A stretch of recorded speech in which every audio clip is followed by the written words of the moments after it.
Então, pessoal, boa tarde. É com muita honra, muita alegria que o GRUPEL, o Grupo de Pesquisa Infância, Juventude, Leitura, Escrita e Educação, no âmbito do PROPED, Programa de Pós-Graduação em Educação, na Faculdade de Educação da UERJ, recebe o professor doutor Vinícius Monção para ministrar sua palestra, que se intitula História Digital da Educação, Perspectivas Teóricas e Metodológicas. Nós pensamos em uma organização, né, da seguinte forma, que o grupo quer trazer 3 questões iniciais, o professor fala durante o tempo, né, que ele desejar, e depois nós abrimos para perguntas, tá bom? Então, obrigada. E muito prazer e boa tarde a todos.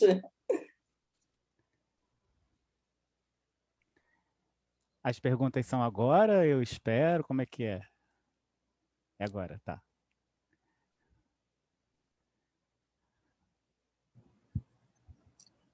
Eu posso fazer a primeira pergunta? Pode. Por favor, Marcelo. Professor Vinícius, o que te levou a esse tema, a escolha desse tema? Ok. A outra pergunta é em relação a relação, né, dessa pesquisa, enfim, dessa apresentação preparada para hoje, com o seu doutorado. Se tem relação, quais os limites? É isso. Uhum. E a terceira pergunta, que ficamos curiosos, é sobre como o tema tem aparecido no nosso campo da história da educação, como história digital da educação tem aparecido nas pesquisas em história da educação. Nossa, vocês são feras, hein? Essa última pergunta aí é ótima. Na verdade, todas são. Então, gente, primeiramente, boa tarde a todo mundo. É uma alegria e um prazer muito grande ter recebido o convite da Márcia. Todo mundo sabe que o PROPED é uma instituição, né, um local de formação de excelência no Brasil, então receber um convite para estar aqui apresentando minha pesquisa e compartilhando com vocês algumas ideias é uma honra muito grande para mim, para minha formação, para minha trajetória e por tudo mais. Eu vou optar por responder as perguntas no decorrer da apresentação, tá? Porque por algum motivo eu já coloquei tudo no pacote, né? Eu acho que as batatas me falaram antes, depois eu posso contar um pouquinho da questão das batatas, que eu adorei essa ideia. Eu acho que vai contemplar e qualquer coisa, se não contemplar, vocês façam as perguntas novamente, tá? Eu preparei uma apresentação, mas que eu não gostaria de ficar falando sozinho. Na verdade, muita coisa eu vou precisar falar sozinho, mas quero dizer que o microfone é aberto, o chat é aberto para que vocês possam fazer suas interlocuções, porque, na verdade, eu acho que é uma grande conversa que a gente vai fazer aqui, né? Então, tendo em vista a característica da disciplina, eu acho que nada mais justo do que a gente abrir para que vocês possam colocar seus questionamentos, suas angústias, suas dúvidas e tudo mais que vocês quiserem. Então, vou começar a apresentação. Espera aí, você vai compartilhar a tela, né? Isso. Espera aí, só um instantinho, que eu tenho precisa permitir, né? Eu tenho que permitir. Pronto, já permiti. Vamos lá. Vocês estão vendo aí? Sim. Está naquele modo aberto, tá? Agora foi. Sim. Agora foi. Eu prefiro o Zoom ao Google Meet, porque eu consigo ver os rostinhos aqui, né? O Google Meet parece que a gente fica falando para a parede, então é horrível. Então aqui é bem melhor. Então eu fiz essa apresentaçãozinha assim de início, tipo a Matrix, né? Daquele filme lá da década de fim de 90, anos 2000, revelando um pouco minha idade, porque é um pouco por aí que a gente vai seguir, né? Na verdade, não vai ser uma discussão filosófica sobre a Matrix ou sobre qualquer outra coisa, mas como esse universo que atravessa a gente, que permeia as nossas vidas no contexto atual e que não é recente, a gente está aí com a internet comercial, né? Desde os 80 anos 90, principalmente, na questão da virada digital, de como esse elemento tem atravessado as nossas vidas, tem atravessado o campo da história da educação e que a gente precisa, quem tem interesse, é óbvio, né, estar atento a algumas questões que permeia com certeza a pesquisa de todo mundo que está aqui. Então, não é uma exclusividade minha, que estou trabalhando com a questão da história digital da educação, mas quem está trabalhando, quem usa a internet, o computador, por exemplo, está inserido nessa discussão.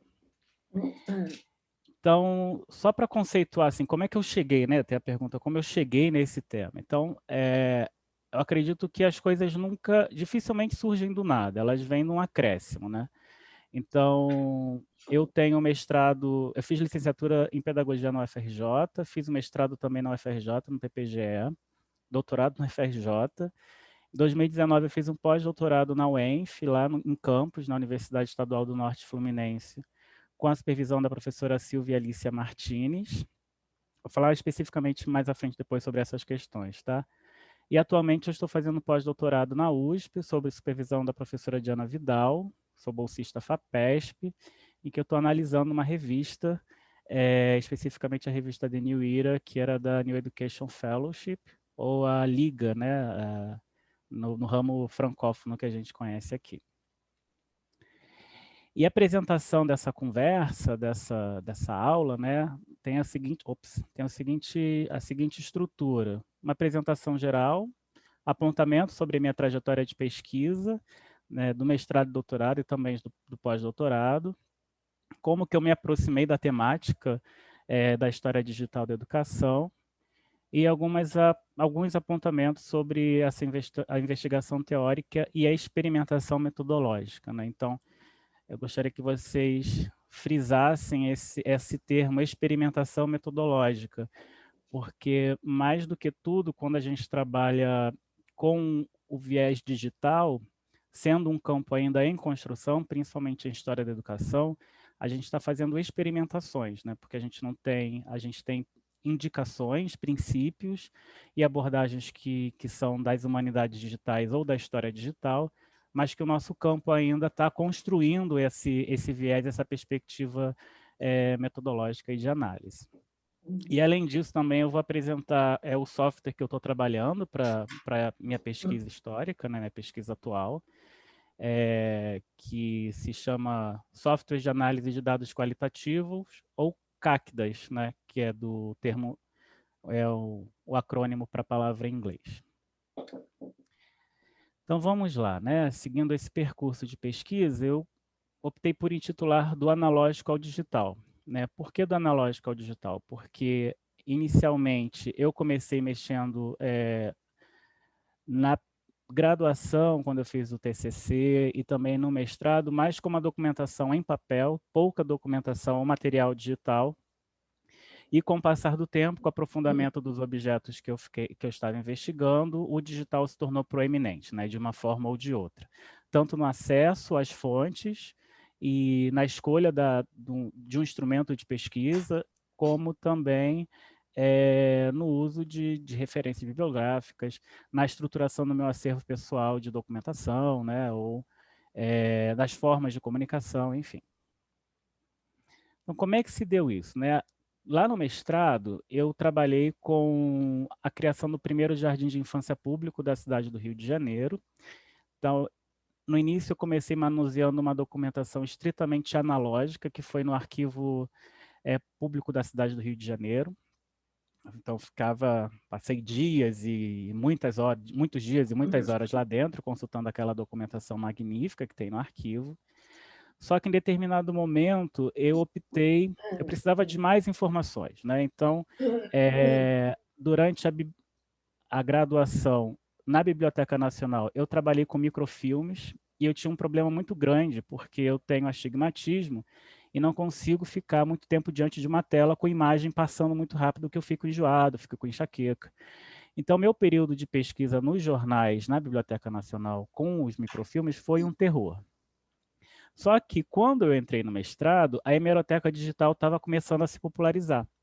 E eu passei a consultar a hemeroteca digital, lá no campo de buscas, procurar, e comecei a buscar informações tanto sobre o jardim de infância, como dos personagens que estavam envolvidos na discussão e no grande debate que foi a criação desse primeiro jardim de infância público, né? Então, principalmente porque eu identifiquei dois grupos políticos discordantes. Então, o primeiro era da administração municipal, que tinha um grupo de pessoas, de políticos, intelectuais, médicos, e moças e senhoras da sociedade de influência, e o outro grupo que eram de professoras formadas pela Escola Normal do Distrito Federal, e eu queria identificar como que esses sujeitos se organizavam na sociedade, aonde eles circulavam, como eles estavam conectados, porque eu me utilizei como uma abordagem teórica metodológica de análise que foi as redes sociais, né? Na época eu estava trabalhando, na verdade, com redes de governabilidade e sociabilidade. Então, o uso da hemeroteca para buscar indícios das trajetórias desses sujeitos e a inserção que esses sujeitos tinham na sociedade, né, na sociedade carioca da época. E a dimensão que a discussão da criação no jardim de infância teve foi fundamental. Só que ainda nesse momento eu era totalmente inocente com relação a esse ambiente digital, né? Por exemplo, o que era uma hemeroteca digital? Eu sabia que a hemeroteca é uma coleção de jornais, revistas, recortes de jornais, e eu tinha uma perspectiva de naturalização desse ambiente digital. O que é essa naturalização?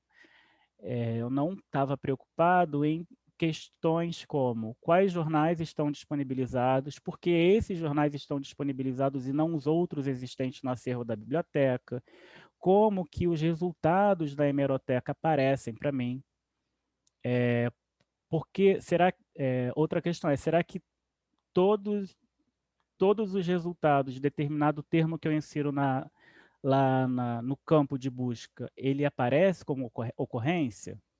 Qual é a porcentagem de ocorrência real que existe da minha pesquisa e as ocorrências que são omitidas por algum motivo? Então, nenhum tipo desse questionamento fazia sentido para mim naquele momento, porque eu não sabia da existência da discussão de história digital, né? Então, por isso que eu chamo do período da inocência e dessa naturalização, porque de fato era uma inocência, eu não sabia.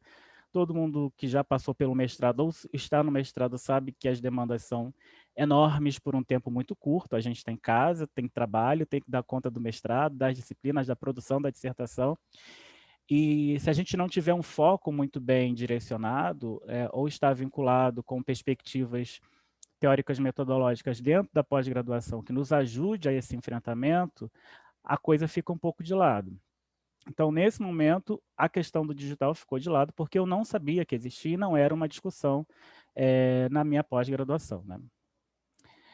No doutorado, eu já comecei a perceber, na verdade, não comecei a perceber, né? Então, só para voltar. No doutorado, eu trabalhei com objeto de pesquisa a professora Maria Guilhermina Loureiro de Andrade, que já tinha sido pauta e objeto de estudo, né? Não a Maria Guilhermina, mas a trajetória dela de atuação profissional no Brasil. Já tinha sido pauta de investigação e de pesquisa por alguns pesquisadores, só que eu identifiquei um gap na pesquisa, na verdade não na pesquisa, né? Mas nas discussões sobre essa personagem, que era referente ao período que ela morou nos Estados Unidos, em Nova York, entre 1883 e 1887. Então, as pesquisas davam conta antes do período dela e após o retorno dela de Nova York para o Rio de Janeiro, e esses 4 anos não tinham sido investigados, então eu optei por analisar, né, enfrentar esse vazio que existia. Só que existiam algumas questões, né? Eu não fiz meu doutorado nos Estados Unidos, eu fiz no Rio de Janeiro. Todo mundo sabe que bolsa é difícil de conseguir, eu era bolsista CAPES, só que a bolsa CAPES não dava conta de bancar uma trajetória nos Estados Unidos, e eu passei a usar e abusar dos arquivos digitais, né? Então, como é que eu ia localizar essas fontes, né? Fontes que se referissem ao período da Maria Guilhermina lá em Nova York. Eu fui para a internet, e também de uma forma ainda ingênua, né? Mas o uso da internet foi feita de uma forma abusiva mesmo. Então, tudo que era site eu investigava, hemerotecas públicas que existem, que são mantidas por organizações governamentais ou não governamentais, ou por grupos de pesquisa, enfim. e também hemerotecas privadas, no caso do jornal The New York Times, que eu pagava assinatura mensal para ter acesso ao conteúdo, porque também existe isso, né? Alguns jornais que ainda estão em circulação, eles têm o domínio da produção deles, assim. Então, por exemplo, o The New York Times, ele começou a circulação na metade do século XIX. E era um grande jornal em Nova York naquela época. E também no Brasil, eu tive que pagar a assinatura da Folha de São Paulo, porque não está disponível em hemeroteca pública. Então, eu fiz uso de todas as possibilidades existentes. Além da questão das hemerotecas, eu consultei o site, plataforma, enfim, do MyHeritage, né, e o Family Search, que são sites, principalmente esses dois, mas que são sites que têm uma coleção de fontes digitalizadas muito grandes, principalmente referente à trajetória dos sujeitos nos processos migratórios, questão de genealogia, de famílias, enfim. E aí, no doutorado, o digital ficou muito mais proeminente, porque a documentação física, analógica, no doutorado foi muito pouca, né? Principalmente por conta da Hemeroteca Nacional, digital da Biblioteca Nacional, que já estava num processo de maior uso, um quantitativo maior de documentação que tinha sido digitalizada, mas ainda nesse período eu não fiz uma discussão sobre história digital, porque aquela coisa, assim, o contexto que eu estava inserido não estava preocupado com esse tipo de discussão, e isso ficou um pouco à margem. Claro que eu fiz toda a discussão referente a apresentar metodologicamente como eu fiz a pesquisa, mas um aprofundamento teórico ficou a desejar. Não acho isso hoje como problema, eu encaro isso como uma questão do momento, né? Que se eu voltasse, eu faria de uma outra forma, mas o trabalho foi feito e está lá, enfim, está dando seus frutos. Tá? E aí o doutorado eu terminei em 2018, em 2019 eu comecei o pós-doutorado lá na UENF, e aí eu fiz um processo totalmente analógico, porque eu trabalhei investigando a atuação dos intelectuais no processo de escolarização da primeira infância na cidade de Campos, entre 1920 e 1950. Então, minha proposta era mapear e discutir a criação de jardins de infâncias públicos no estado, no estado do Rio de Janeiro, mas especificamente na cidade de Campos dos Goytacazes. E aí, toda a documentação que eu manuseei foi analógica. Então, fui para o Arquivo Público do Estado do Rio de Janeiro, fotografei os mapas escolares, né, mapas de frequência escolar e os mapas de frequência de adjuntos, que eram os professores que atuavam nessas instituições. Fui também para a Alerj, para a biblioteca da Alerj, para consultar os diários oficiais, que não estão digitalizados, então percorri durante 30 décadas não, né, mas 2 décadas e um pouquinho, na verdade quase 2 décadas de diário oficial, e antes da criação do Diário Oficial, lá os livros que saíam, os livros da legislação, né, que eram aprovados, e os projetos de legislação também. Só que nesse movimento, nessa questão da UENF, eu fiz um movimento inverso, né? Foi inicial, mas inverso. Eu já comecei a ter uma preocupação de como não consultar a fonte, mas como eu poderia disponibilizar todo o acervo que eu fotografei, tanto no Arquivo do Estado quanto na Alerj, para outros pesquisadores, já que os mapas escolares nem sempre estão disponíveis para pesquisa. Eu consegui fotografar tudo que me interessava, referente a jardins de infância, e também a legislação do Estado do Rio de Janeiro, que eu consegui fotografar. Então, eu criei uma pasta numa nuvem, no iCloud, também no OneDrive, que eu compartilho com as pessoas interessadas, né? Então, eu fiz um movimento inverso. Em vez de coletar fontes, eu estou disponibilizando fontes a partir de um acervo de pesquisa individual. E aí, no pós-doutorado, que entra, de fato, eu mergulho, de fato, nessa discussão sobre a história digital da educação, né? E como isso surge? Pela demanda e pela necessidade.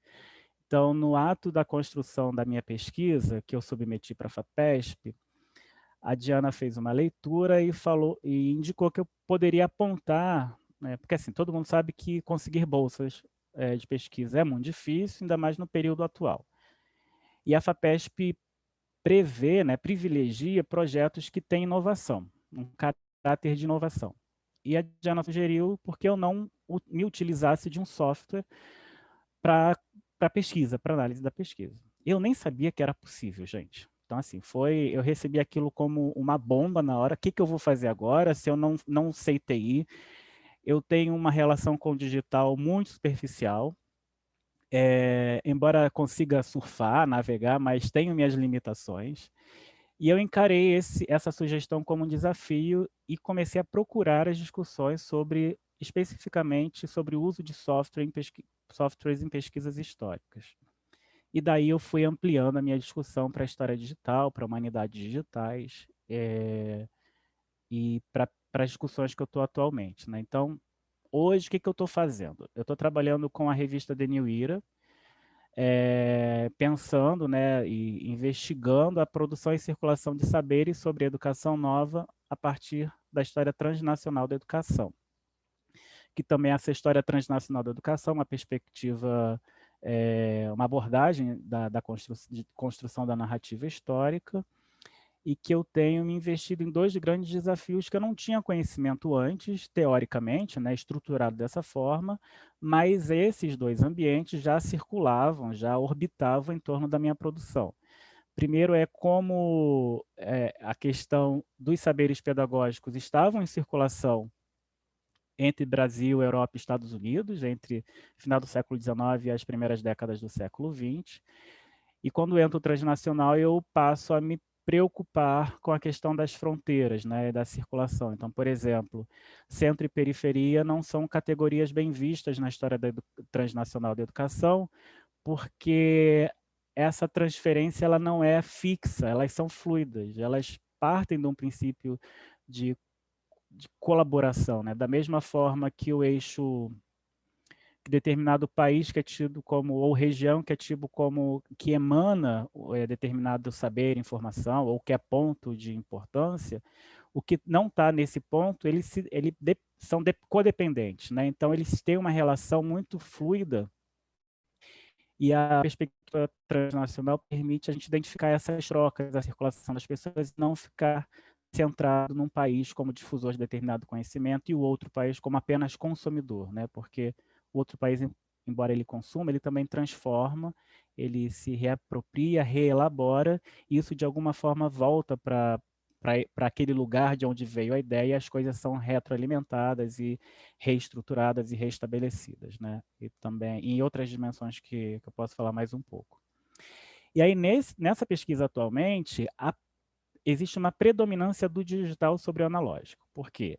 Eu estou analisando a coleção da The New Era durante 2 décadas, de 1920 a 1939, só que eu nunca folheei a revista The New Era, manualmente, né, analogicamente, porque os arquivos a fonte, né, a revista The New Era, está lá na Universidade de Londres, na Escola de Educação, no Colégio de Educação de Londres.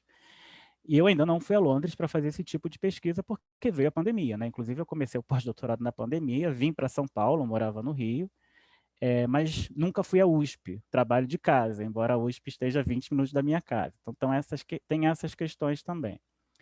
E por conta desse período pandêmico, de acessar esse tipo de objeto nessa dimensão, eu comecei a mergulhar na discussão sobre história digital, tá?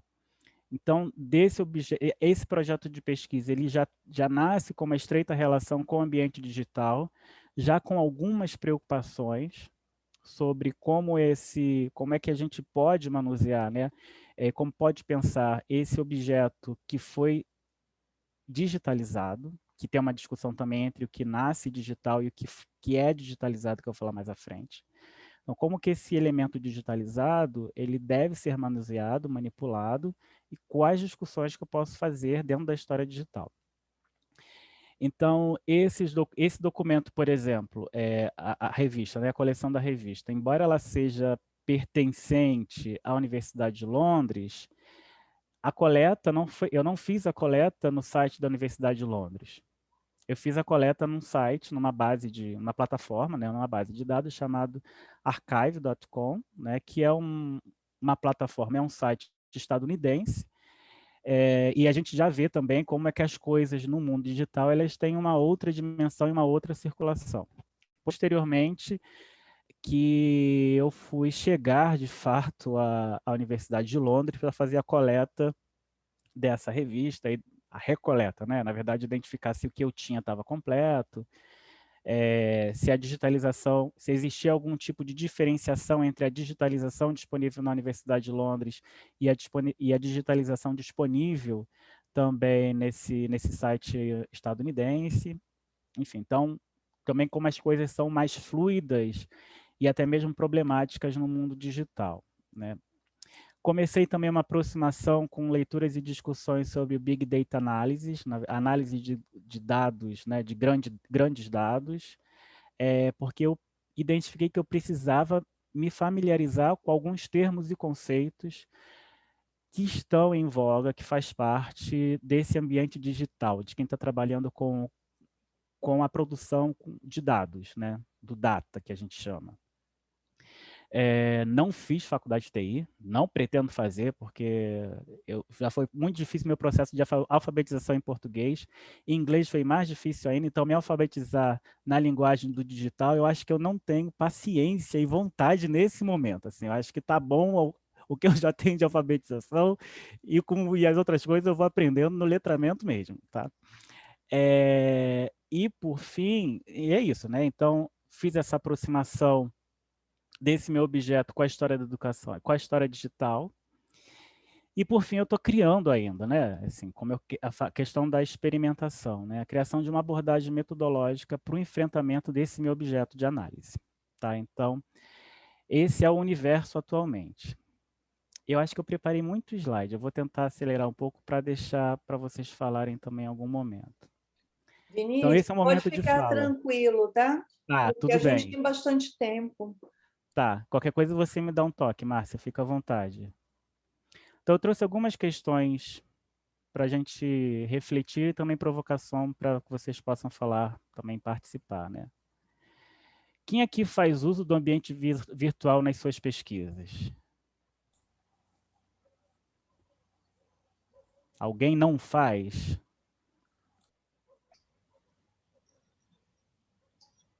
Acho que todos nós. Praticamente todo mundo, né? De uma forma ou de outra está fazendo. Então, quando a gente pensa... Eu sei que nem todo mundo aqui é da história da educação, tem gente de outras áreas, mas em história da educação, praticamente, nesse grupo aqui, todo mundo está fazendo e poucas pessoas devem ter ouvido falar em história digital da educação. Né? Vocês fazem uso da hemeroteca digital? Muito, pouco, sempre? Não vive, a pesquisa não tinha função, ainda mais no período pandêmico, sem acessar a hemeroteca digital, né? Pois é, então estamos no mesmo ambiente, né? Assim, vamos vendo. A Daiane está aprendendo ainda. A Daiane é uma aprendizagem constante. Mas eu já vou dizer que a hemeroteca digital da Biblioteca Nacional é uma das melhores do mundo, tá? Então, tanto na questão de acervo, quanto na questão da navegabilidade. Então, temos essas questões. Então, uma próxima. Deixa eu fechar isso aqui que interrompeu. Então, quais são as facilidades? Qual a facilidade que o uso da hemeroteca digital, por exemplo, tem feito para pesquisa? Alguém quer? Não precisa ser todo mundo, mas se alguém quiser comentar. Se tem mais dificuldade que facilidade, por exemplo. Acho que nesse momento, né, Vini, é bem específico mesmo. Porque, assim, eu estou iniciando ainda, né? Eu estou um pouco perdida, assim, porque vem muita coisa, então ter esse filtro, né? Aham. Mas eu acho que a dificuldade é essa, assim, né? De filtrar. Mas eu acho que conforme vai pesquisando, a gente vai entendendo como filtrar. Mas eu acho que a facilidade é no sentido de ter, né? Muitas informações e principalmente nesse momento de pandemia que as bibliotecas estão fechadas. Uhum. E dificuldades?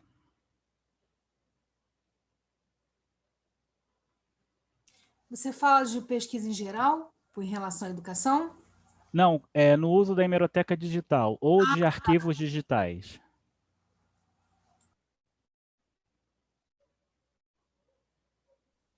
Vinícius, eu acho que a própria internet é uma dificuldade.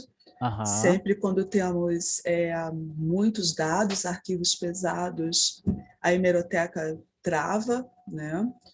Eu, por exemplo, também faço uso às vezes a hemeroteca tem uma distribuição, um design mais fácil, por exemplo, o acervo do jornal o Globo.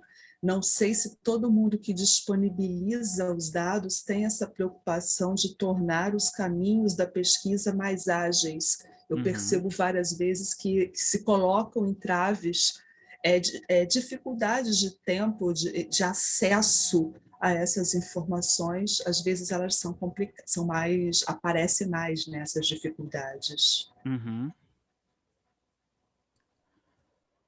Eu acho também que, desculpa, né? Não, pode eu falar, acho também que o uso dos recursos, de alguns filtros e alguns recursos da própria hemeroteca, algumas pessoas têm dificuldade de entender como funciona todos aqueles recursos. Sim. Eu queria dar um exemplo.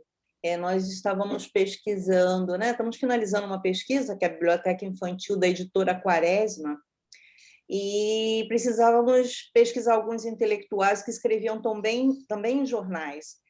E quando lançávamos o nome do intelectual, por exemplo, Julião Machado, né? Por exemplo, Figueiredo Pimentel, e aí a gente queria encontrá-lo em mais de um periódico, a gente sabia que ele escrevia em mais de um periódico, a gente tinha dificuldade de encontrar. Aparecia assim 2 ou 3 ocorrências, a gente sabia que aquilo não era real, né? Que assim estava muito abaixo daquilo que a gente já sabia que ele tinha produzido. Então, é esse tipo de dificuldade, e eu acho que tem a ver com o que a Marcela falou. Será que estamos usando os filtros corretos? Qual a potencialidade? Né? Então, era disso um pouco que a gente se ressentia, digamos assim. E não sei quanto a vocês, mas assim, eu acho que agora está menor, ou talvez minha relação também com a hemeroteca esteja um pouco mais aprimorada, né, mais afiada, mas num dia eu colocava um termo lá e ele me dava uma quantidade de ocorrências. E aí no dia seguinte, ou no mesmo dia, se eu refizesse a pesquisa, era uma outra quantidade de ocorrências. Então, uma dificuldade que eu tinha era de saber se, de fato, assim, até que ponto eu posso confiar na hemeroteca, né? Porque se a cada entrada na hemeroteca eu identifico um quantitativo, qual o controle disso, né? Como é que eu vou controlar essas variáveis na pesquisa histórica? Então, assim, concordo com vocês que a facilidade, principalmente hoje em dia, de você acessar uma documentação que não está dentro do seu perímetro urbano, né? Então, no meu caso, o meu objeto de pesquisa é um objeto de pesquisa londrino. Então, eu não fui a Londres identificar na biblioteca a revista, ter aquele prazer de folhear os livros, identificar coisas interessantes, enfim. Então, eu estou tendo essa facilidade. E a coleção, inclusive, totalmente digitalizada, numa boa digitalização também, né? Então, tem esse fator. Mas as dificuldades são todas essas que vocês também falaram. Por exemplo, a Marilene fala da questão da internet. A gente tem que ter uma boa banda de internet para conseguir fazer download de algum material. A gente precisa ter o equipamento. Precisamos ter um computador com uma memória suficiente, principalmente para quem trabalha com imagens. Não pode ser qualquer computador. Se você trabalhar com imagens em alta qualidade, você tem que ter um aparato tecnológico que permita isso, né? A questão do acesso. Nem todas as plataformas estão abertas à pesquisa. Ou não necessariamente o material que eu preciso analisar, mesmo no período de pandemia, está digitalizado. Por quê? Porque não está dentro, porque a política de digitalização de determinada instituição não contemplou ou não contempla determinada temática. Por exemplo, a temática da sexualidade, né, revistas sobre homossexualidade na década de 70, década de 80, não tem a mesma dimensão ou preocupação de ser digitalizada do que outros assuntos, porque é uma temática que tem um nicho de pesquisa muito menor. Então, na questão do público, vai se valorizar aquele objeto que tem uma demanda muito maior para a procura, né? Então, tem esses meandros que a gente precisa também considerar, né? A gente não pode deixar de lado, muito pelo contrário. Sobre a questão da hemeroteca, como funciona, a gente já acabou esbarrando, né? Assim, nem sempre a gente sabe, assim, não sei, será que eu preciso colocar o termo entre aspas para a pesquisa ser mais exata? Não coloco entre aspas? Como é que eu vou fazer, como é que eu vou inserir lá os caracteres no banco de busca? Eu vou usar a grafia atual ou eu vou usar a grafia da época? Mas eu não sei também como grafava na época. Eu trabalho com palavras compostas, com palavras simples, então tudo isso vai interferir no seu resultado. Eu trabalho só com a raiz da palavra, ou eu trabalho com a palavra completa, né? E aí essa é a pergunta que eu acho que ela está sempre presente, assim. Quais são os mecanismos que trazem as ocorrências? Já pensaram nisso? E por quê? Como a Márcia falou, né? Porque foram apresentadas poucas ocorrências de determinado personagem, mesmo a gente sabendo que ele tinha uma participação intelectual no jornal muito grande. Por que isso? Será que o camarada que programou lá o programa, ele fala assim, vou sabotar o Julião. É Julião ou Juliano? Né? Julião Machado. O Julião Machado. Vou sabotar esse cara aqui porque eu quero dificultar a vida da Márcia e do grupo de pesquisa da Márcia. Será que é isso? Não, não é isso, gente. Não é esse nível de teoria da conspiração. Mas são questões técnicas, que eu vou falar mais à frente especificamente, que vai interferir nesse processo de captura desses elementos lá na hemeroteca. Eu estou falando da hemeroteca aqui porque ele acho que atualmente é a grande plataforma de pesquisa nossa, né? Todo mundo que eu conheço mexe com a hemeroteca de alguma forma e de alguma intensidade. Mas a gente pode falar isso, por exemplo, para qualquer outra base de dados. Eu estava colaborando com uma pesquisa há um tempo atrás no Arquivo Nacional. A base de dados da Pesquisa Nacional é muito mais complicada que a hemeroteca digital, né? Tem, assim, as falhas, a questão de conexão, até mesmo o preenchimento das fichas, é um problema que precisa ser considerado. Tá? Então, isso é para qualquer plataforma que permite fazer pesquisa com fundos, documentos, enfim. A questão das ocorrências já comentei também. E se a gente confia nos resultados, né? Agora é do Google, assim. Por exemplo, quando a gente quer saber de uma informação e coloca lá no Google sobre o Julião Machado, você confia nas ocorrências que apresenta ali? Né? Será que tudo que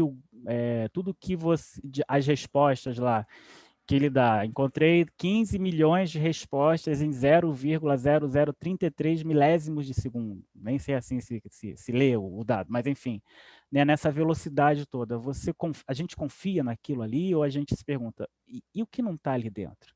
Como é que chegou esse resultado? Quais foram as bases de dados que levaram a ter esse resultado? Quais algoritmos foram manuseados aí? Né? Então, assim, são questões que nos ajudam a perder uma certa inocência, né? E a desnaturalizar também essas ferramentas de busca e as plataformas que têm algum tipo de acervo histórico. Tá tudo bem até aqui, gente? Sim, né? E a última pergunta é: será que o pesquisador em ciências humanas e sociais precisa ser formado em TI? Será que para fazer história digital, a história digital da educação, ou web etnografia, ou cyber etnografia, precisa fazer TI? O que vocês acham? Não, né? Assim, essa é uma discussão que já rolou lá na década de 90 e já se chegou a um consenso de que não precisa fazer TI. Só que a gente precisa estar inserido nas discussões. Nós precisamos conhecer os códigos, conhecer os conceitos, as terminologias, as ferramentas disponibilizadas, para que a gente possa fazer uso na verdade, não fazer uso, mas que a gente possa se inserir nessa discussão que está colocada, né? Tem um exemplo que eu li, uma dessas notícias aí, em algum momento, que, deixa eu ver se eu lembro, também tem isso, né? Lembrar das coisas. Que era uma questão de planos de saúde, e que foi feito um cruzamento que pessoas brancas, classe média alta, tinham acesso a determinados serviços de um plano de saúde, e pessoas de classes sociais mais baixas e negras não tinham o mesmo acesso no mesmo plano de saúde. E aí foi feita uma pesquisa para saber por quê. E existe uma discussão atualmente que é o preconceito algorítmico, né, ou racismo algorítmico, que é quando a gente tem determinado perfil na internet e nós somos levados pelos fluxos de informação para consumir determinado produto ou para ter acesso a determinado direito, né? Então, essa foi uma pesquisa lá nos Estados Unidos que foi feita, mas que eu acho muito cabível a gente pensar, inclusive, nos nossos contextos, né? Porque atuais assim, e locais. Porque tudo que a gente procura na internet cria-se um ambiente que nos coloca num nicho etário, de gênero, de localização geoespacial, de econômico também, do que a gente compra. Então, tudo isso vai criando uma esfera ao nosso entorno, e quando a gente faz uma busca, os resultados que vão aparecer se referem a esse nicho que a gente se colocou, ou que nos colocaram. E a gente não consegue ver além dessa bolha. Então, pensar nisso também, quando a gente escolhe os nossos objetos de pesquisa, por exemplo, ou quando nós vamos procurar determinada informação sobre os nossos objetos de pesquisa, pensar o que tem além da bolha do algoritmo, né? Como é que eu posso superar a bolha do algoritmo? É difícil, mas se a gente tiver uma reflexão e também alguma abordagem mínima metodológica, a gente consegue apontar para esses problemas que vão existir, e não necessariamente a gente consegue resolver, mas a gente abre a porta para um outro colega que vem mais à frente, ou que está fazendo a pesquisa do lado também, possa investir nessa discussão. Vamos seguir. E aí a gente entra nessa discussão sobre história digital, história da educação digital. Que aí também é uma das perguntas, né? Então, o que a história digital é? Então, ela pode ser compreendida como uma abordagem metodológica emoldurada pelo poder hipertextual das tecnologias, tá? Para fazer, definir, questionar e anotar associações no registro humano do passado. Então, tudo que a gente vai usar, que está na internet e tem esse poder hipertextual das tecnologias, né, a gente pode enquadrar ela na história digital. E quando ela surge, essa discussão, principalmente na virada digital na década de 90, que a gente vai ter comercialmente a difusão da internet, do acesso aos computadores pessoais. Existe também se inicia também nesse processo uma preocupação das instituições, bibliotecas e arquivos de disponibilizar o seu acervo no ambiente digital. E aí tem uma questão assim especificamente para a história da educação, né? Porque se a gente percebe uma discussão no campo da história digital desde a década de 90, sobretudo, na história da educação, isso ainda não é um consenso, nem está sedimentado, muito pelo contrário, né? Então, tem essa pesquisadora chamada Huskensveld, acho que ela é holandesa, que ela vai dizer que inclusive existe algumas variantes, né? Não existe um consenso ainda para o que a gente chama. Então, eu chamo de história da educação digital, né? Mas alguns pesquisadores chamam de história da educação desculpa, é que está aqui na frente. Então, a gente pode chamar de história da educação digital, ou história digital da educação, ou ainda a história da né, esse símbolo do E de eletrônico, educação. E também não há ainda estabelecido, né, na história da educação, discussões que vão se apropriar do uso de software. E aí, essa é uma questão também que permeia a história. Sociologia, antropologia já está um pouco mais à frente dessa discussão. No campo da história existe um certo preconceito com o uso de software, na produção da pesquisa histórica. Que preconceitos são esses? Por não acreditar que o software pode ajudar na construção da narrativa histórica, ou também por uma ideia de que o uso do software é apenas para tratar de dados quantitativos. Na verdade, esse preconceito surge pelo um preconceito, né? Pelo um desconhecimento das discussões que estão sendo efetivadas e pelas experimentações que estão sendo feitas, que vai se consolidando dentro do nosso campo, do campo da história e da história da educação também. Então, a Hirschensfeld, inclusive, ela vai falar que, nesse texto de 2014, gente, olha, vai fazer 10 anos daqui a pouco, que ainda não tem uma comunidade de pesquisadores em história da educação que tenha abraçado a tecnologia digital. E ela tem sido feita de forma passiva, né? Inclusive, nesse texto, ela vai falar da potência que existiria se criasse um grupo de discussão, se criassem grupos de discussão especificamente sobre a história da educação digital ou história digital da educação. Né? E aí, quando a gente usa esse termo, a gente abrange para outras discussões. Por exemplo, vocês já pensaram da possibilidade de fazer uma pesquisa no Twitter sobre as perspectivas de escola ou escolarização no período da pandemia? O que as pessoas estão colocando no Twitter, né? Então, isso poderia ser uma história da educação digital, né? Ou então analisar as plataformas digitais disponíveis que estão sendo utilizadas como salas de aula. Então, quando a gente fala de história digital da educação, ou história da educação digital, ou educação, a gente também está falando dessas possibilidades, né, e das entradas que o digital tem no campo do ensino e aprendizagem, né, professores e alunos. Né, como é que isso se relaciona com o nosso contexto atual. Então, as possibilidades são múltiplas, são praticamente infinitas, o que falta é braço e gente interessada para mergulhar aí nos números e nos algoritmos. E aí, especificamente sobre a questão metodológica no uso digital, tem um texto que foi publicado em 2020, bem recente, que é do Eric Brasil e Leonardo Nascimento. Eles são lá da UFBA, e que eles vão fazer uma discussão sobre exatamente sobre essas dificuldades metodológicas no uso da hemeroteca, né? Então, a primeira coisa que seria interessante eu comentar com vocês, a gente ter claro, é que existem dois tipos de fontes. Aquelas que são digitalizadas, ou seja, originalmente elas são analógicas e passaram por um processo de digitalização, que pode ser um arquivo em JPG, né, o JPEG, pode ser em JPN, ou qualquer outro arquivo de imagem, pode ser um PDF, pode ser uma plataforma do Excel, uma planilha do Excel, um texto do Word, um texto do bloco de notas, enfim, qualquer coisa que... Não, desculpa, gente.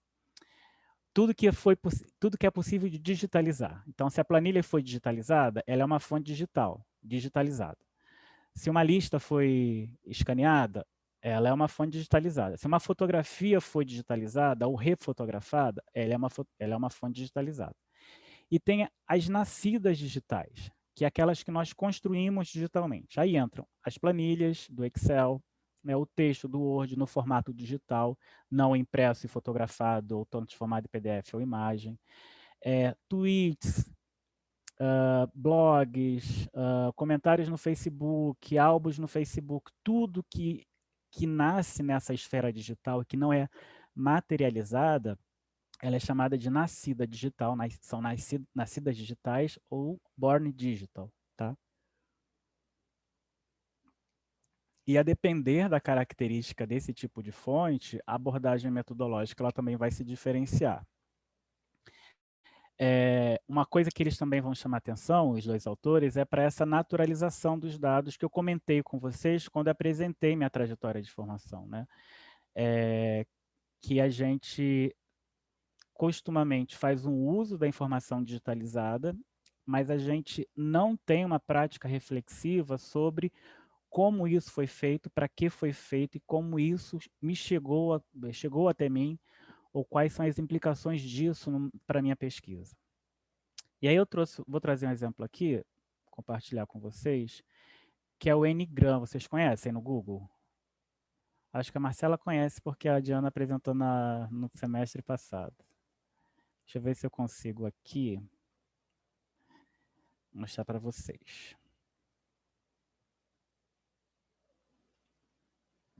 Peraí, tem que ampliar esse negócio. Parar compartilhamento. Eu vou recompartilhar a página. Tá tudo bem até aqui, galera? Tô falando muito rápido, estão perdidos, não? Beleza.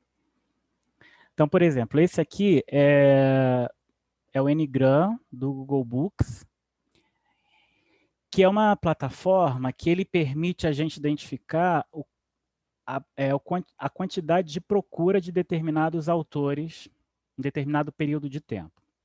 Então, aqui a gente tem exemplo de 3, na verdade, não necessariamente autores, né, mas temáticas dentro da literatura, ou personagens, enfim. Então, a gente tem Albert Einstein, o Sherlock Holmes e o Frankenstein. E o período de análise que ele dá nesse Ngram é de 1880 a 2018, tá? 2019, na verdade, está aqui em cima o recorte aí, o filtro. O que a gente vai perceber? Que o Albert Einstein ele vai começar a ser procurado, né? Aqui antes da década de 20, ó, 1915. E ele vai ter uma projeção de procura. Sobe, desce, até chegar nesse índice aqui. Já o Frankenstein, como é uma obra do século XIX, ó, vai ter altos e baixos até chegar ao pico lá em cima.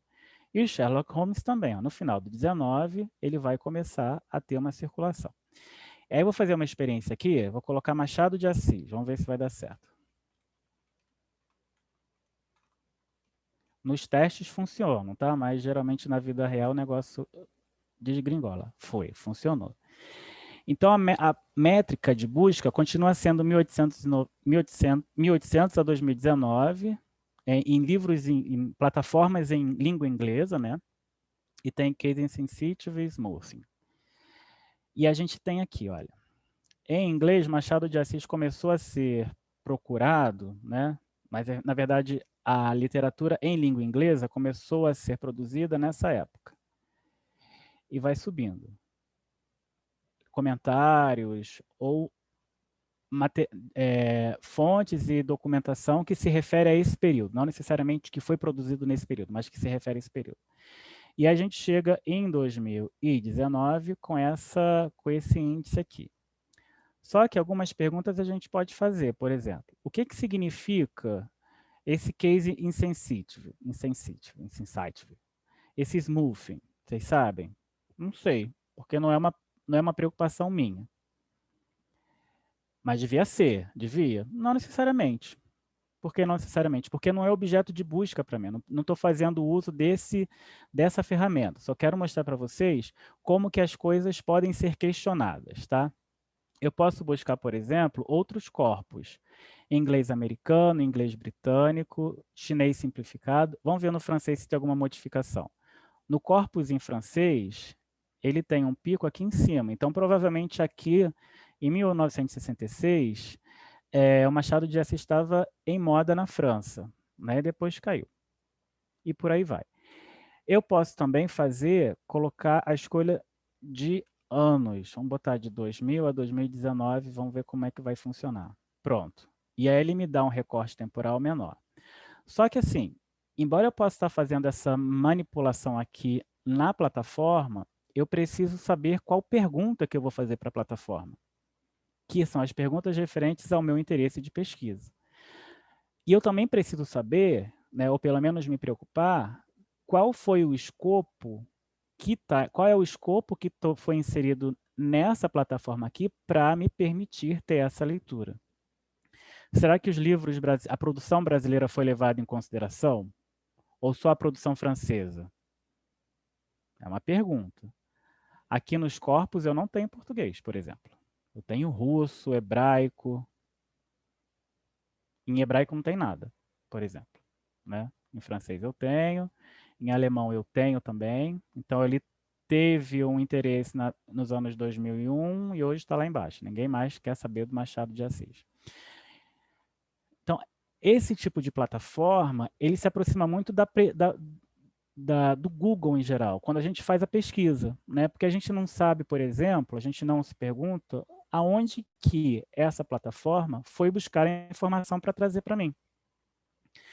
Então, quando a gente vai trabalhar com os arquivos digitais, né, na Biblioteca Nacional, Arquivo Nacional, qualquer outro lugar que tenha informação digitalizada ou que já nasce digital, a gente tem que se preocupar e perguntar de onde esses dados estão vindo, tá? Porque a depender de onde os dados estão vindo, posso ter uma discussão e o não dito pode ter outra discussão também, né? A gente pode até chamar o Michel dissertou para a conversa entre os ditos e não ditos.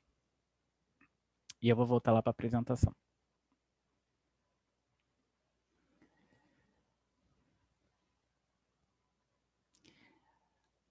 Ainda sobre essa questão da preocupação metodológica, eu trouxe alguns autores aqui, tá? O primeiro é o Gibbs e o Owens e o Juliano, que eles vão falar, né, dessa preocupação de tornar transparentes nas nossas pesquisas o uso dos métodos digitais para a localização e análise das fontes e dados, como forma de permitir que outros pesquisadores saibam do que a gente está falando e como a gente está falando.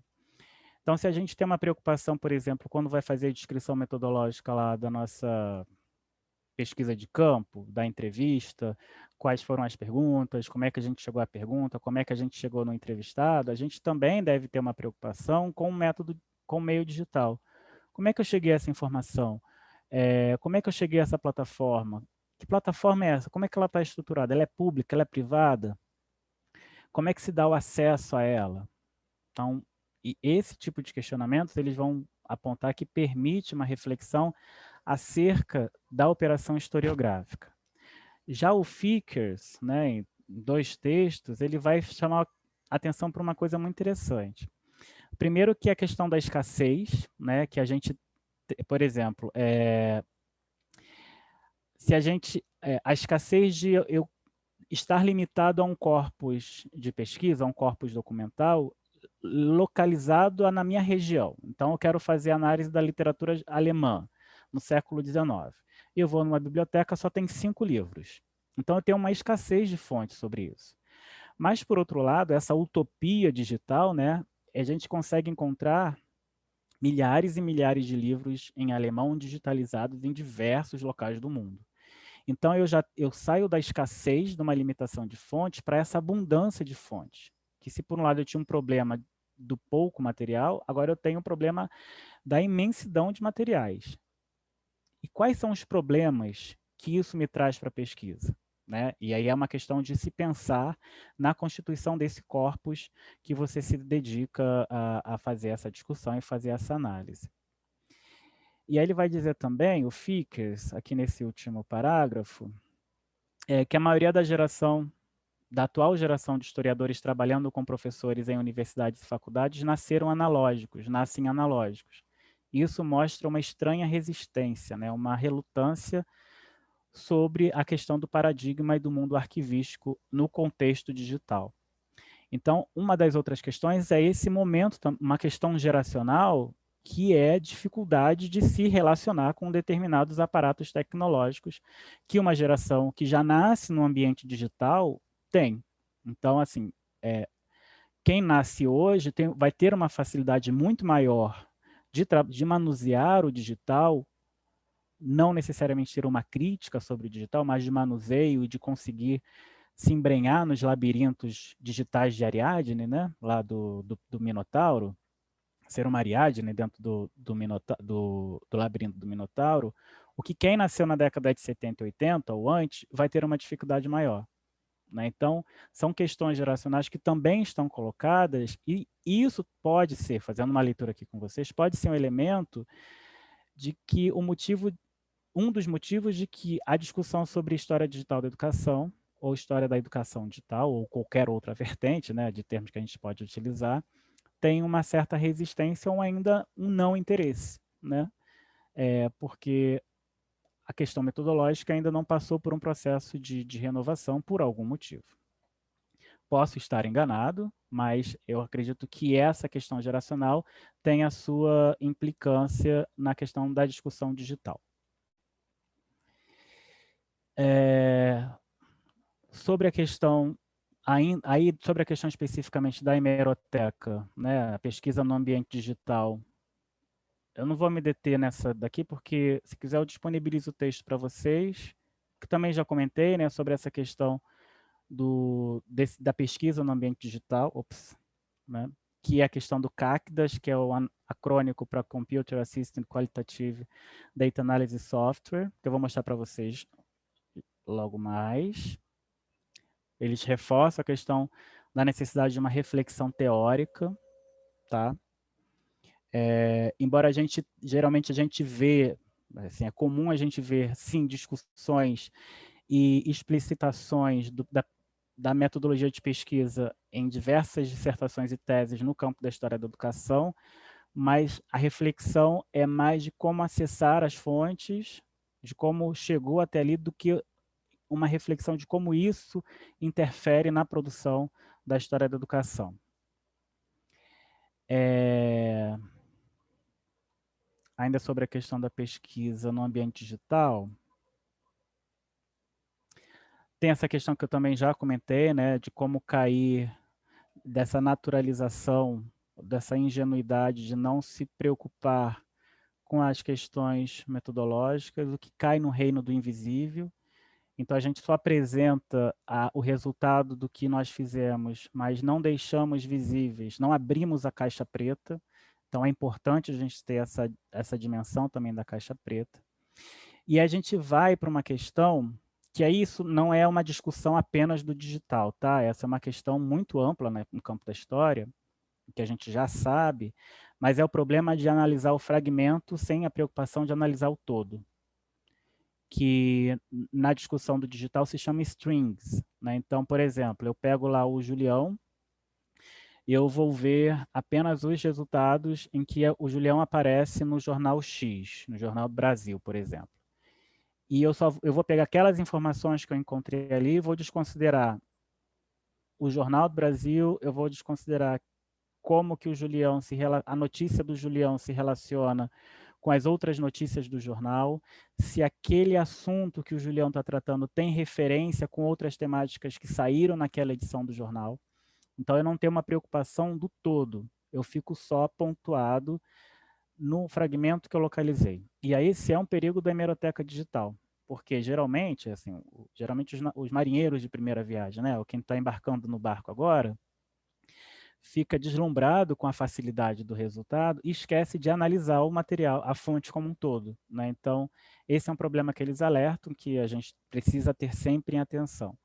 E sobre a questão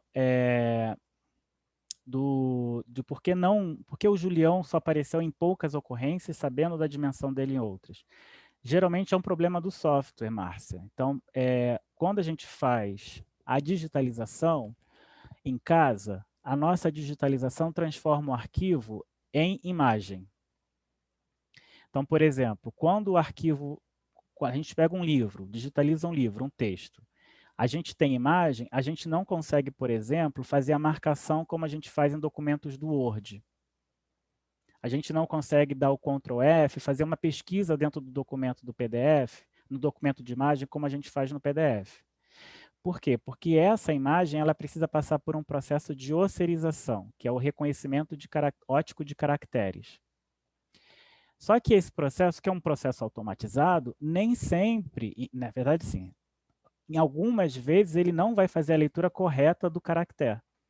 Então ele pode ver uma letra C e dependendo do tipo, da fonte que está ali impressa naquele documento, ele lê como a letra E ou como 0, se tiver algum tipo de interferência no documento, né? Então, uma das questões pode ser que o nome do Julião não foi contemplado nesse processo de osserização, o software que fez a osserização não conseguiu entender o Julião por algum motivo, inclusive pelo nome, talvez, não sei se era um nome comum ou não, isso pode ter passado pelo processo, né? Ou então porque a osserização corrompeu os caracteres nesse processo. E aí o resultado não vai ser igual. Então, isso é importante, por exemplo, e a gente ter atenção, né? Então, não é que o camarada não está ali, muitas vezes a gente sabe, ele não está porque esse processo do analógico para o digital, essa transformação, ela tem intercorrências, inclusive de qual software foi feito para fazer essa digitalização, porque não existe um, existem dezenas. Inclusive, todo mundo sabe que a gente precisa-se de dinheiro para isso, né? Então, por exemplo, a Biblioteca Nacional ela paga uma empresa para fazer esse processo de osserização. Ela não tem até onde eu sei, né? Assim, ela não tem um departamento para isso, porque o maquinário é caro e a gente sabe que no contexto brasileiro é mais interessante e barato para alguém, assim, né? Nessa máquina que a gente conhece, é mais fácil terceirizado que manter o meio de produção. Então, tudo isso também vai interferir, né? Então, tem essas questões, essa questão pode ser uma resposta para o não resultado da ocorrência que a gente espera. E quando acontece isso, o que a gente faz? A gente deixa de lado ou a gente trabalha com os números que foram apresentados e é isso que me ofereceu, eu tenho isso, vou seguir com isso? Na verdade, não, né? A gente tem que fazer o processo de leitura que o pesquisador, que o historiador faz. Ler jornal por jornal, página por página e fazer o trabalho manual que a gente fazia há 10 anos atrás, né? Então, assim, uma coisa não... o digital, né, os softwares, as plataformas, elas não podem superar esse trabalho. Na verdade, elas não vão superar nunca, porque tem uma intencionalidade, a percepção do historiador e do pesquisador que deve estar sempre em foco e em perspectiva, né? Então, confiar, mas desconfiar ao mesmo tempo. Buscar sempre formas de encontrar aí o meio termo para que o resultado da pesquisa seja o mais coerente possível. Tudo bem até aqui, gente? Estão cansados? Cansadas, na verdade, né? A maioria é mulher. Tudo Posso bem. seguir? Vou seguir então, tá? E aí eu entro agora na pesquisa que eu estou trabalhando, só para apresentar para vocês, né? Como é que eu estou manuseando. Eu disponibilizei o texto para vocês, né? O texto ainda é Mímel, está na editora para ser publicado em breve. E que eu faço uma discussão maior, inclusive, na verdade, toda a discussão que eu apresentei para vocês, assim, basicamente está ali dentro, só trouxe algumas outras informações, então vocês podem recuperar nesse texto. Então, assim, a revista The New Year, ela foi criada em 1920, tá, por essa personagem, a Beatrice Ensor, que foi uma das fundadoras da New Education Fellowship, que é a Liga Internacional pour l'Éducation Nouvelle, né? Não sei falar em francês, acho que é assim que se pronunciona, que é o ramo francês, e a New Education Fellowship é o ramo inglês, tá? Então, ela tinha como princípio, só para conceituar esse periódico que eu estou trabalhando, promover os princípios e experiências da educação nova, empreendidas em diversas partes no mundo. Ela era editada e produzida em Londres. Então, assim, quando fala em mundo, é mundo mesmo, gente. A gente encontra informação desde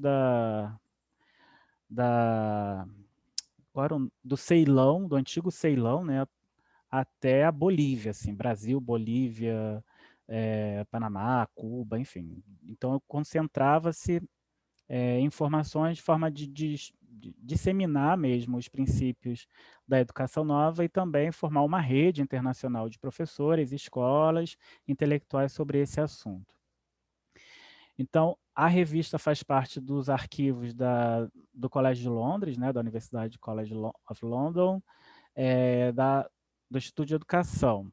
E a análise que eu estou fazendo é de 1920 a 39.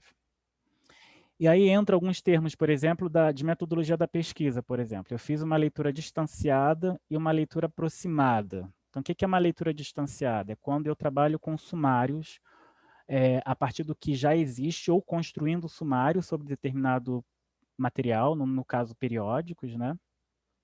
E análise aproximada é quando eu vou fazer a leitura do conteúdo da revista, né? Então, quando eu faço uma leitura distanciada, produzo material para leitura distanciada, por exemplo, eu consigo identificar quais são os temas da revista que ela aborda, ou quais são os autores que assinam os artigos, ou quais são as propagandas que foram vinculadas pela revista. E quando eu faço uma leitura aproximada, eu vou ler o que fulano de tal, o que o Ferrier, por exemplo, escreveu sobre determinado assunto, né? Então, esse tipo de movimento tem sido uma constante na minha pesquisa. E, para além disso, eu estou utilizando o software Atlas TI, que eu vou mostrar para vocês também, vou abrir aqui, para que vocês vejam como é que funciona, né, o manuseio do software na prática da pesquisa histórica. Então, entre 1920 e 1939, foram publicados 137 números da revista, que contabilizam 5.520 páginas, tá? Desse quantitativo, o que eu identifiquei? Que 1.255 foram assinados por homens, 61%. 27 foram assinados por mulheres, de diferentes nacionalidades,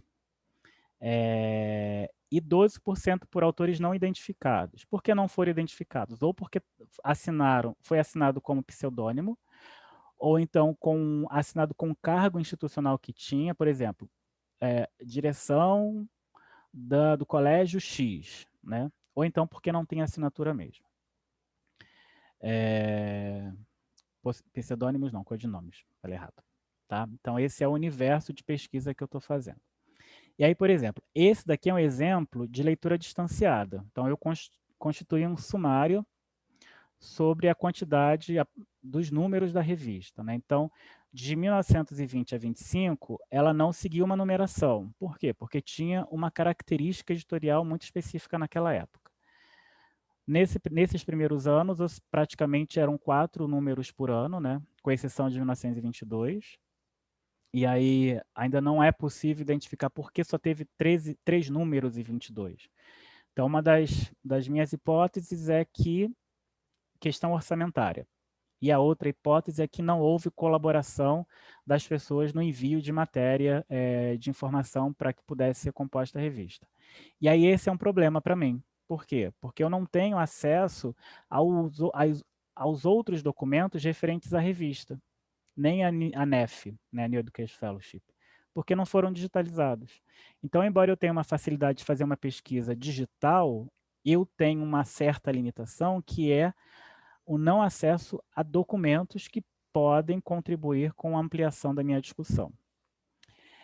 Entre 26 e até 31, ela vai seguir uma numeração, então, se começa com 25, provavelmente eles contaram que antes tinham sido publicados 24 números, mas como não está na revista, como as capas da revista não foram digitalizadas, isso é um outro problema para minha pesquisa, eu não consegui identificar o número, tá?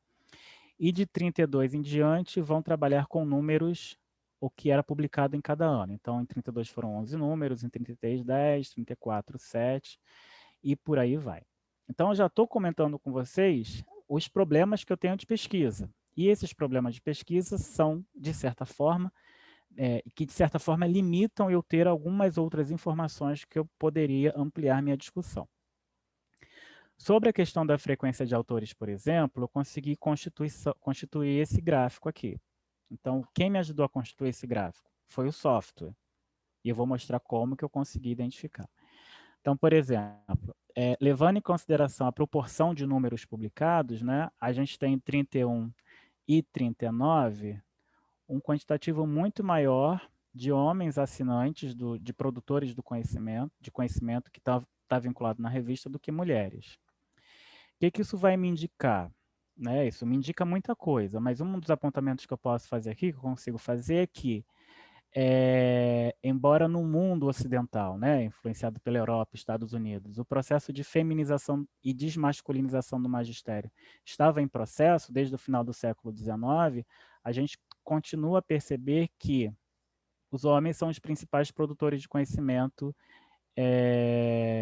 que está sendo vinculado pela revista, né? E a gente pode, inclusive, alargar isso para uma perspectiva dentro do movimento da educação nova. Então, a gente consegue perceber, né, fazer uma discussão de gêneros, aonde os homens e as mulheres estão se enquadrando nesse movimento internacional. Claro que isso ainda precisa de mais aprofundamentos, mas alguns indícios, e alguns autores também defendem isso, que é uma leitura possível.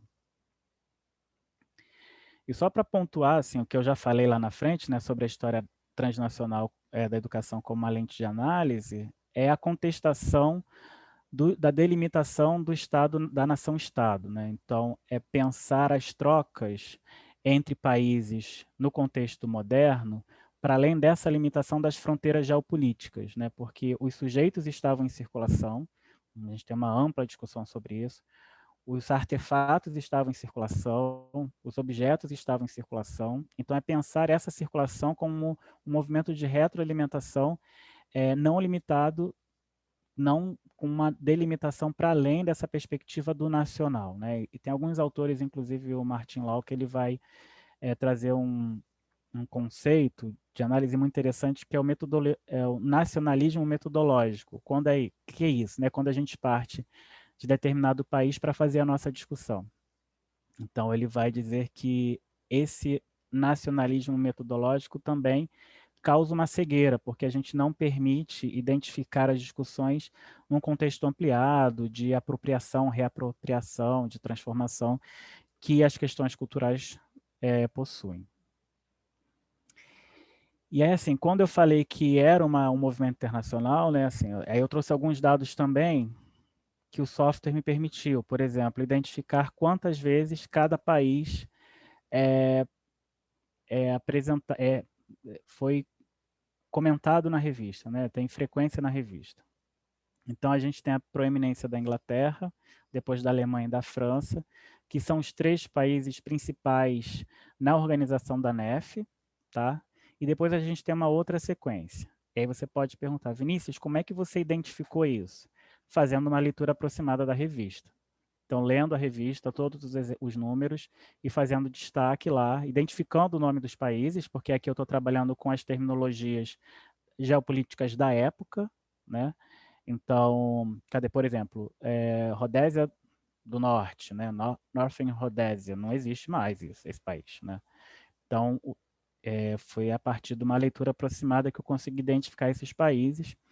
E aí, para nossa surpresa e nem tanto assim, o Brasil tem pouca referência. Está aqui, ó, 11 referências apenas durante 2 décadas de revista. Em comparação com outros países da América do Sul, né, a Argentina está lá com 35 frequências. Então, a gente percebe, nos aponta alguma coisa também, esses dados, né?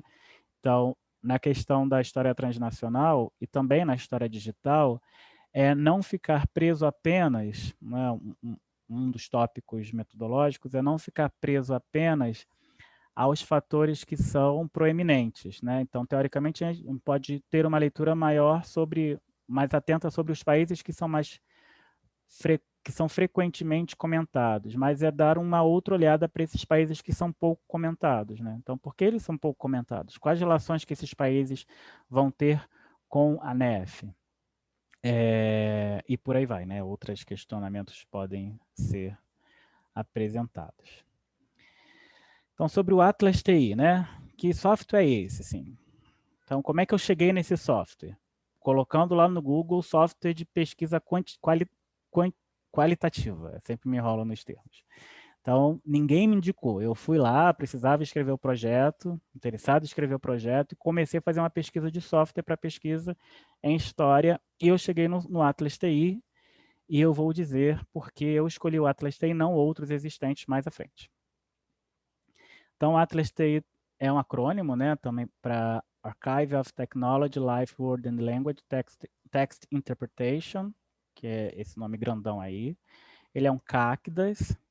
Ele começou a ser desenvolvido lá em 1986, no Departamento de Psicologia da Universidade Técnica de Berlim, para dar conta de análise do estudo longitudinal, né, com os sobreviventes do desastre nuclear de Chernobyl. Então, eles tinham um volume enorme de transcrição, enorme de áudios, e precisavam de um software, na verdade não precisavam, né, mas chegaram ao consenso de que humanamente ia demorar muito e precisavam de uma ferramenta que permitisse uma leitura e um gerenciamento desses dados. Em 2003 foi feita a primeira versão comercial do software, que está aí até hoje, né? Eu acho que está na 9ª versão atual. E o que o software permite trabalhar, né? Que tipo de documentação, que tipo de dados ele comporta? Então, ele comporta tanto documentos que foram digitalizados ou que já nasceram digitais, tá? Ele permite fazer uma leitura, ele comporta dentro do software, né? O que você pode carregar dentro do software, que tipo de arquivo? Livros, artigos, entrevistas, músicas, filmes, quadros, fotos, websites, dados da web, dados de geolocalização também. Ele permite organização da sua documentação digital, leitura e sistematização dos dados de pesquisa, e também permite que você concentre essas informações de forma que tenha um gerenciamento, porque eu não sei como vocês, mas eu era, né, depois de um tempo para cá, eu passei a ser mais organizado. Então, constantemente eu perdi a informação. Onde eu li aquela referência, esse texto que eu não anotei a referência certa? Isso foi num livro ou foi num artigo? Então, o software me ajuda a ter esse tipo de organização, porque desde que o material que eu esteja manuseando seja digital, tá, gente? Também não há milagres nesse universo, assim. Não tem a varinha do Harry Potter que vai dizer livro tal, e o livro aparece aqui. Esse software, ele é um software privado, ele é pago para ter acesso, né? Aqui eu trouxe os preços para vocês verem que não é um material barato. Então, uma licença educacional, que a instituição, se uma instituição quiser comprar uma licença, então, em valores do ano passado, outubro do ano passado, estava 4.276. Com a alta do euro e do dólar, aumentou também esse valor. Porém, para estudante, os preços são mais acessíveis. Então, por exemplo, para uma licença de 2 anos, que é a que eu tenho, eu paguei R$ 552. Né? Então, eu tenho reserva técnica, fiz uso da reserva técnica e tenho acesso a esse software. E aí tem os outros preços. Para ONGs, por exemplo, é 7.900, para licenças comerciais é 8.000 e pouco. E se você for comprar para 2, 3, 4 pessoas, esse valor vai aumentando até alcançar o céu. Então, assim, para estudantes tem um valor muito interessante. E como é que você compra essa licença? Você entra no site, você preenche lá um formulário e você submete uma declaração da sua universidade em inglês, um texto simples, que diz que você estuda nessa universidade de tal curso com o seu número de matrícula. Você submete, eles autorizam e te dão um link de pagamento, você pode passar no cartão de crédito, cartão de crédito, então você divide se precisar, enfim. E só bandeiras Credit Card e Master, tá? Elo não aceita. E aí tem alguns documentos, alguns códigos aqui, alguns botões que eu vou apresentar antes de abrir o software, que são documentos, os códigos que a gente constrói em cima da leitura que a gente faz do material, as citações, que também a gente pode fazer citação e destacar dentro do documento textual de estudo ou do documento que foi digitalizado, aí tanto pode ser imagem como PDFs, tá? Você pode fazer anotações livres, por exemplo, você viu uma citação lá e você abre um balão de comentários e diz, esse trecho pode me servir para discutir sobre a metodologia de Maria Montessori. Por aí vai. Ele permite você também fazer agrupar os documentos, né? Então, documentos, artigos que tratam da questão do Graciliano Ramos. Aí você consolida todo mundo num arquivo, num grupo só. Textos do Machado de Assis, então vai para um outro grupo. Então, você também consegue ter essa organização de documentação. Você constrói redes, né, de relação entre os elementos, através de causa-contradição, como, parte, enfim, outros termos relacionais que você pode apontar. E ele produz relatório também com tudo que você destacou, que você construiu de leitura no seu documento, que é uma maravilha, porque você já tem os dados ali organizados em um PDF ou no Excel. Tá, então vamos... Nossa, eu falo muito, gente, me desculpe. Vocês querem falar alguma coisa? Deixa eu só abrir aqui enquanto isso software. Eu quero falar um monte de coisa. Ah, é? Não, Quer mas falar não agora ou não, pode depois? deixar. Tá. Porque se deixar assim, eu falo muito. Tô brincando, Vinícius. Nada. Gosto de brincar, você não conhece esse meu lado. Então, deixa eu abrir aqui, voltar a compartilhar. Mas, né, numa perspectiva freudiana, toda brincadeira tem um lado de verdade. Então, Tem, pode ser que... Vamos lá, então, deixa eu abrir aqui. Tá. Vocês estão vendo aí? Carregou para vocês? Sim? Tá. Então, assim, esse daqui é a abertura do software. Então, tem aqui os projetos que eu mexi ou que eu trabalhei em algum momento, tá? Eu vou abrir esse daqui que é da... Deixa eu ver se é esse mesmo. É, que eu abri hoje para mostrar para vocês. Mudou a página aí? Tá aqui do lado do explorador? Mudou. Ok, então tá funcionando bem. Então, por que eu optei por esse software e não optei por outros que existem, como o NVivo e o Max da QI, que inclusive tem versão gratuita, ou outros também, tem dezenas de software para pesquisa qualitativa, tá, gente? Por conta da minha limitação com tecnologia, eu não sou alfabetizado em Python, em linguagem R e nada disso, eu não sei programação. Então, na minha pesquisa, eu identifiquei que o Atlas TI tem esse layout muito próximo do Word, que é o software que é o mais editor de texto que eu uso. Então, é importante também a gente, se fosse se embrenhar por uma discussão e uso de software, é também escolher caminhos que sejam mais confortáveis, tá? A gente não precisa sofrer para fazer pesquisa, não. Muito pelo contrário, a gente precisa aprender, a gente precisa passar por desafio, mas sofrer já basta a vida que a gente tem por ainda mais nesse período atual, né? E o negócio tem que ser prazeroso, tem que ser como se fosse um grande desafio mesmo que você vai manipular, né? E já que a gente vai comprar um negócio, o negócio também tem que ser útil, porque não dá para gastar R$500 aproximadamente num material que não vai ser usado, tá? Então, vamos assim, só para explorar como é que funciona aqui, quais são os botões. Então, aqui tem os botões que eu falei, de documentos, citações, códigos. E eu tenho o explorador também, que são os mesmos botões, mas aqui em guias. Então, em guia não, tá, gente? Em guias, né? O bicho aquático não. E aqui eu tenho todos os documentos que eu fiz análise, tá? Então, são todas as edições da revista The New Era. Então, como é que essa revista foi digitalizada? Antes da digitalização, os números da revista foram acoplados em volumes anuais. Então, por isso que a revista não tem capa. Só tem como se fosse um livro. Eles tiraram a capa e deixaram a contracapa, ou a página de rosto, né, com algumas informações. Só que nem todos os números têm essa página de rosto, inclusive. Então, são questões que dificultam esse trabalho com o digitalizado, né? Então, eu tenho determinada limitação, porque o processo de digitalização, embora tenha sido muito bom, mas o processo de organização em livro teve alguns problemas aí de eliminação de informação.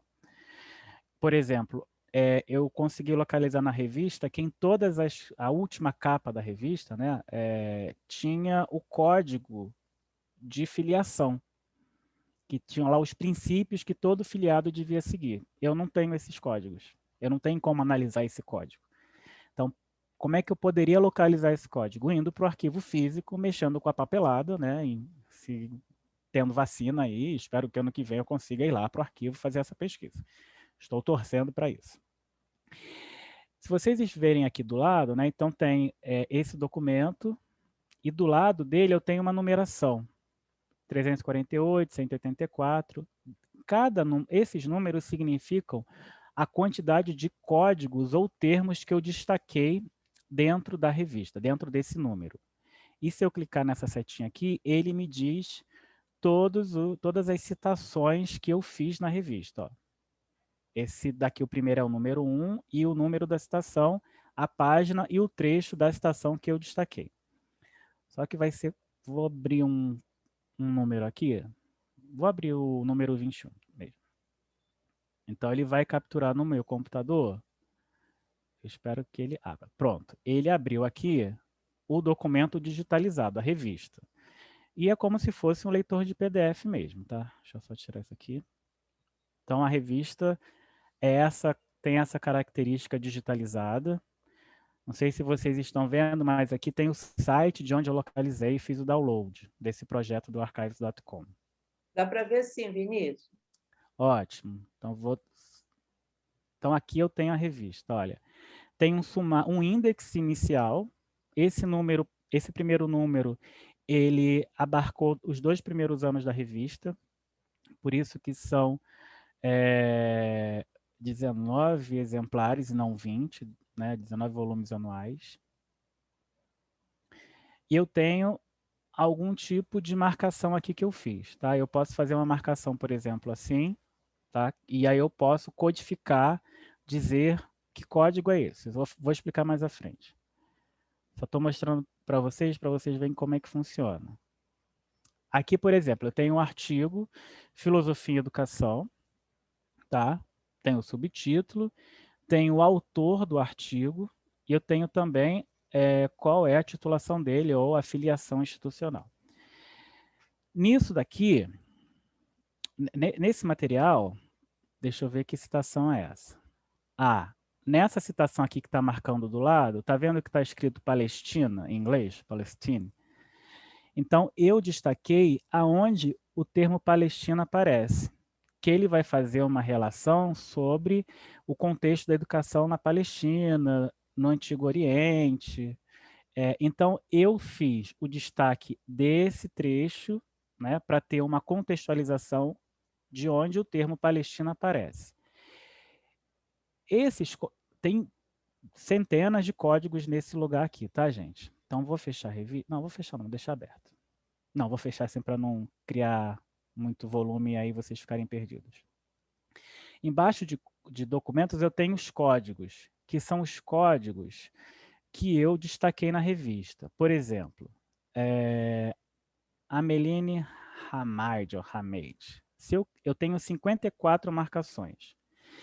E aí, ele me diz, aqui nessa janela que abriu, aonde estão as marcações que a Amelie aparece. Tá? Então, eu tenho essa codificação, e se eu quiser ver no documento, eu abro aqui. Dá 2 cliques e o documento vai abrir. Pronto. E ele já me leva, deixa eu diminuir, para a página aonde está o termo da Amelie, que é nesse artigo. E aí, assim, isso que eu estou fazendo é uma leitura distanciada. Né? Ele me permite identificar aonde que a informação está em determinado lugar da revista. Para eu identificar se essa informação me serve e como eu vou utilizar essa informação para minha análise, aí eu tenho que fazer uma leitura aproximada de identificar o contexto, o que o artigo está falando e por aí vai. Né? Então, esse é um tipo de exemplo de localização do contexto, do termo no contexto. E tem outros também. Aqui do lado, deixa eu ampliar. Né? Então, eu tenho a citação, o número da citação, o número da página e também qual é o documento que ele fez o destaque.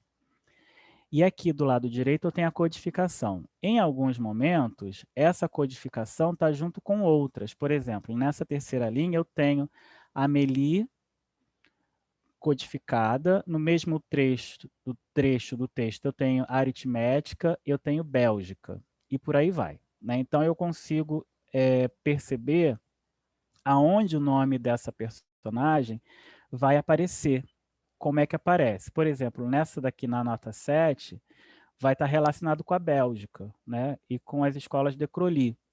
Então, ó, Dr. de Crolly e Mademoiselle Hamaid, ou Hamaid.